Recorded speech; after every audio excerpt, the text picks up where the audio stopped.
దళిత మహిళ Gangamma lockup death కేసులో దాఖలైన పిటిషన్పై ఏపీ హైకోర్టు విచారణ జరిపింది. గంగమ్మతో పాటు పోలీసుల చేతిలో తీవ్రంగా గాయపడిన దుర్గప్ప ట్రీట్మెంట్కి సంబంధించిన రిపోర్టును న్యాయస్థానం క్షుణ్ణంగా పరిశీలించింది. గంగమ్మ కుమార్తె లక్ష్మిని పోలీసులు బెదిరిస్తున్నట్టు పిటిషనర్ తరపు న్యాయవాది కోర్టుకు వివరించారు. గంగమ్మ మృతదేహానికి రీపోస్టుమార్టం నిర్వహించాలని కోరారు. వాదనలు విన్న న్యాయస్థానం గంగమ్మ ఏ కారణం చేత చనిపోయిందని ప్రభుత్వం తరపు న్యాయవాదిని ప్రశ్నించింది. దానికి ప్రభుత్వ తరపు న్యాయవాది కార్డియాక్ అరెస్టుతో చనిపోయిందని వివరించారు. ఇరు వర్గాల వాదనలు విన్న ధర్మాసనం గంగమ్మ కుమార్తె లక్ష్మికి రక్షణ కల్పించాలని పోలీసులను ఆదేశించింది. ఈ కేసులో విచారణకు సంబంధించి పూర్తి వివరాలు తమ ముందు ఉంచాలని సూచిస్తూ తదుపరి విచారణ 2 వారాలకు వాయిదా వేసింది హైకోర్టు. పూర్తి సమాచారం అందిస్తారు మా కరెస్పాండెంట్ అశోక్. చెప్పండి.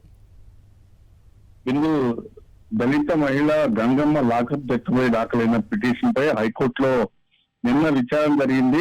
అయితే నిన్న జరిగిన దానిలో పూర్తిగా ప్రత్యక్ష సాక్షి ఎవరైతే ఉన్నారో దుర్గప్ప, అతనికి సంబంధించి మ్యాజిస్ట్రేట్ నిన్న ఆయన వాంగ్మూలాన్ని రికార్డ్ చేసి కోర్టు ముందు హాజరుపరిచారు. కోర్టు పూర్తి స్థాయిలో పరిశీలించింది.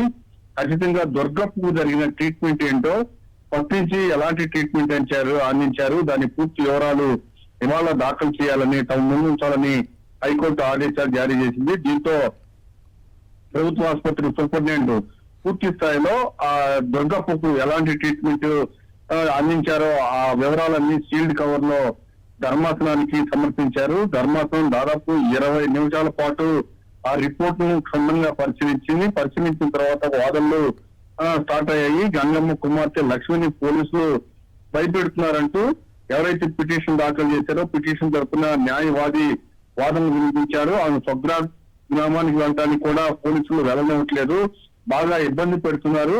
గంగమ్మ మృతదేహానికి రీపోస్ట్ మార్టం నిర్వహించాలని పిటిషన్ తరఫున వాదనలు వినిపించారు. అయితే ఇదే నేపథ్యంలో గంగమ్మ ఎలా చనిపోయిందని ప్రభుత్వం తరఫున న్యాయవాదిని ధర్మాసనం ప్రశ్నించింది. పోస్ట్ మార్టం లో గంగమ్మ ఏ కారణాల చేత చనిపోయిందని రాసి ఉందని కూడా ప్రశ్నించింది.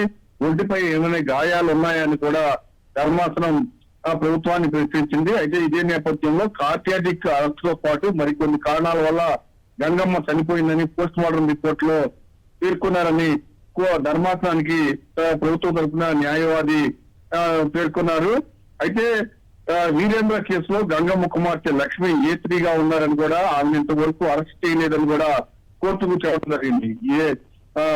వాదనలు విన్న ధర్మాసనం లక్ష్మికి ఎవరైతే గంగమ్మ కుమార్తె ఉన్నారో లక్ష్మికి రక్షణ కల్పించాలని ఆదేశాలు జారీ చేశారు. దాంతో పాటుగా ఈ కేసుకు సంబంధించి ఈ కేసు విచారణకు సంబంధించిన పూర్తి వివరాలు తమ ముందు ఉంచాలని ధర్మాసనం ఆదేశించింది. తదుపరి విచారణ 2 వారాలకు వాయిదా వేసింది. Right Ashok, thank you. మరిన్ని అప్డేట్స్ కోసం ఛానల్ ను సబ్స్క్రైబ్ చేయండి. నోటిఫికేషన్స్ కోసం బెల్ ఐకాన్ పై క్లిక్ చేయండి.